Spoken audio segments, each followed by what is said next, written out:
All right, so 2-2. Keeping in theme of the bowling analogies, we got our spare here. We got some points on the table, and now it comes down to the matchup against St. Kitts and Nevis to move on for third place. Interesting shocker, Cuba's in first here with 2 wins, goal difference of 7. They beat St. Kitts 6-0. And then the US and us drew. Man, how do I feel about this game? First half, I put this on my Twitter, so you guys can really take a look at that if you'd like. But in short, first half, truly, it was a piece of brilliance from Lowell Wright, able to win the ball from 3 players who were sitting in the box and pass it by the keeper. They decided to sit back, and inviting that type of pressure isn't exactly the best choice against a high quality team, but that's what they chose to do, and they got away with it for the first half. But what was creating the issue was wing defending was a little bit off. Not to mention just looking at everything that was going on when you're absorbing all that pressure, you need to be able to counter. What was happening, I did make a note of this, you weren't getting enough players who were pushing up in the counter. And that became a question. You have Smith and Zuhair, Pellegrino. Those players weren't all deciding to go up with Wright, Habibullah, and others because there weren't ever enough. And the issue was if you added more people, which I did note, the U.S. was eating up that space coming back, right? Paxton Aronson was, Cade Cowell was. Those players were just eating up whatever space was coming back. McGlynn were coming in. So they had to decide, and that's probably a strategy-based decision. But still, able to get the first goal in the 15th minute helped, but they were observing. They had a few other cheeky opportunities. They had Franklin come in a little bit on late, but wasn't able to put it through.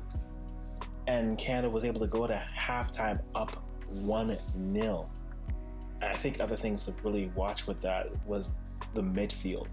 That midfield was carried by Justin Smith in this game. And though he did leave the game injured, it is a bit of a concern. The hope looked like a soft tissue, which means probably either a hamstring, maybe a groin, and I hope it's not, because he's needed. Now, if you think you can get this result against St. Kitts and Nevis, by all means, make sure you rest him up. But Justin Smith was immense. He was one who was trying to build up. You saw his quality. You saw how he was playing the ball. I appreciated Justin Smith even more. And sometimes that right opportunity is there for them. I think if we had more coming off from the wings, maybe using a target man like Wright could have really helped. Once you got to the second half, this is where the madness starts. Between the 53rd minute and the 71st minute, we had 20 minutes, we had 3 goals. But the second half, Canada started with a little bit more push. They did sub off Lowell Wright and put in John Assis, and that was a choice. I think you could have done that. Maybe subbed off Pellegrino there, and that could have been the option, but I didn't hate the choice, especially seeing how you essentially played him for a full game and you're saving him for St. Kitts. That logic to me makes sense. But I think, I don't know, that's a debate that we can have in terms of if that was the right call or not. There are other decisions that came into that game. I think the center back, the back line, didn't have a particularly good game. One of my other tweets from this evening was, every time a back pass was made to the keeper, I was holding my breath. And the back line just didn't look good. It's unfortunate. And again, we're judging these players. Like, this is something that we always have to keep in mind. A U20 tournament, we recorded a podcast for this, and we haven't posted it yet because I have to add something at the end. It's a freeze frame of what's a coach thinks can win a tournament at that point. What a player is doesn't necessarily reflect on what a player will be, nor does not making this. I I mean, Canadians know of all players who didn't make this team, right? Shaquille Marshall-Ruddy didn't make this team because of injury. Antoine Coupland is probably in preseason. Georgie Armstrong was not on this team for reasons. That doesn't mean that they're poor players. In that same way that players who are not playing well, it doesn't mean that they are going to continue to not play well. But it is something to keep in mind that here they just felt unsure of themselves. It was very nervous with that back line, and maybe putting Justin Smith back there does help solidify it. But then you lose someone in the midfield, unless you believe that Mal Henry can really step up there. And I think he can. But again, we will see. We will definitely see. Wing play, Cameron Habibullah had his moments, but just against a team like the States, I did tweet this earlier too. This felt like watching the girls U17. And for those of you who don't know how that game went, that game, there was a lot of just trying to get the ball to Rosa Malouf, and Rosa wasn't able to do well.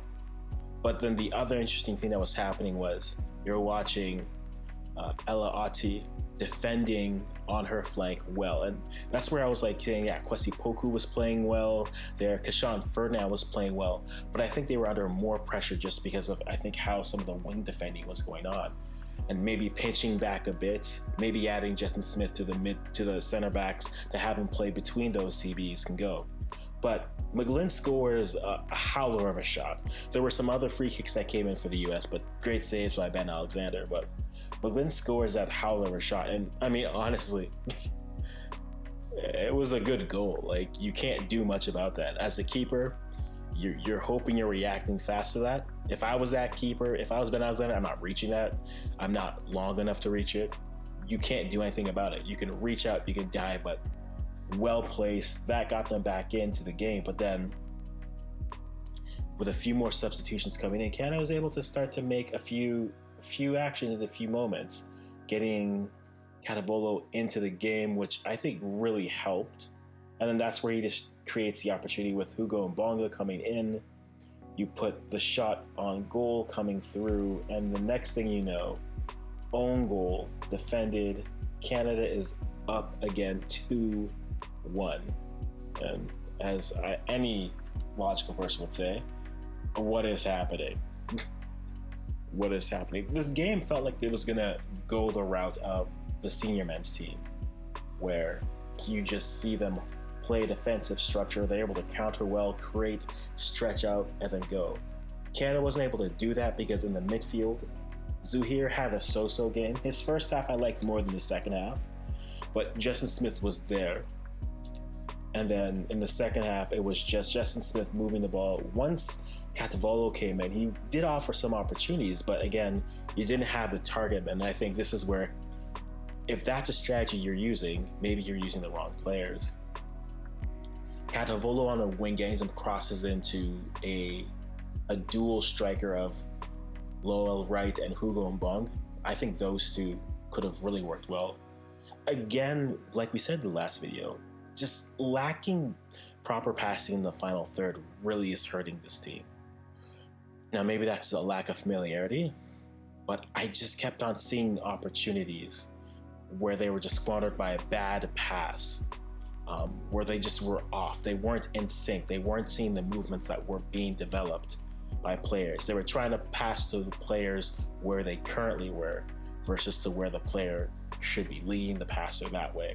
And that created just bad passes. You're stopping, you're going against the grain, and then against a team like the US, 2 minutes later, Caden Clark, my apologies, onto the pitch, takes it out wide, cuts inside, shot, goal, it's 2-2. You can't really, what can you really do about that, honestly? You can't do much about that. So I think better defending could have helped, but I think if you had better passes, you get those opportunities. Canada had some opportunities to counter, but the lack of numbers going up, to me, looked like a tactical choice. I don't think it was players unsure, because it was never enough in terms of where they were on the pitch. And once they turned the ball over, the US was eating up that space in a heartbeat. So I think it was a conscious coaching decision, which comes to like the final point, which is this team has not looked good. They look good in some games. Now, the reality is they can easily just win their game against St. Kitts, but as it stands right now, I think now they're going to end up on the Mexico side of the bracket, which means they're going to meet Mexico in the quarters if they're able to make it through this round here, the next round, which nothing is guaranteed. We've seen this team lose to Cuba. Now, granted, Cuba is sitting at the top of their table, and if Cuba somehow, I don't see a way how Canada has a path to second place, because it would then need Cuba to beat the US by more than 3 goals, and then Canada would have to beat St. Kitts by more than 11 goals. Because right now the goal difference, for those of you who are wondering, is you have Cuba on +7, US on +10, Canada on -1, and then St. Kitts on -16. 10 conceded to the US, St. Kitts that is, and then 6. What? That math makes no. Yeah, 6, that's right, 6 to Cuba. So you would need Cuba to win by +3, and then you would need the US to win by, or you need Canada to win by +11. Is that impossible? No. Is it likely? No. So you're looking at 3rd place more than likely, which means you're probably playing either Trinidad or El Salvador, which isn't an easy matchup regardless. But I think the ball's in their court now. Are in the bowling analogy, you bowled your spare. Now it's time for you to get your strike. Injury concerns, definitely Kwesi Poku left the pitch, as well as Justin Smith. We'll wait to hear what's coming out of that camp. If you're missing those players, hopefully there'll be extended time, so they will have some time to come back, and they won't play that game until probably the weekend, that round of 16 game. But Canada needs the result first. Guys, what do you guys think about this game? It's a 2-2 draw. They got the result. I can't say that they looked great. If I'm going to say anything, I think my top players are definitely Ben Alexander, played well. Justin Smith, no doubt about it. Kashan Ferdinand was defending. Though he got beat, he was also defending and getting some timely tackles. And then I'll go with Lowell Wright. He got the goal. He got things going. He looked dangerous, but he just needed more opportunities. Those are mine, guys. Let me know in the comments who your players of this game were. And how do you feel moving into the Canada-St. Kitts game? You think they'll get the result? What worries you about this team? What worries you about U20s overall? Let us know in the comments below. This is Kwesi from the African, just saying thank you for spending this time with us. And until next time, bye-bye for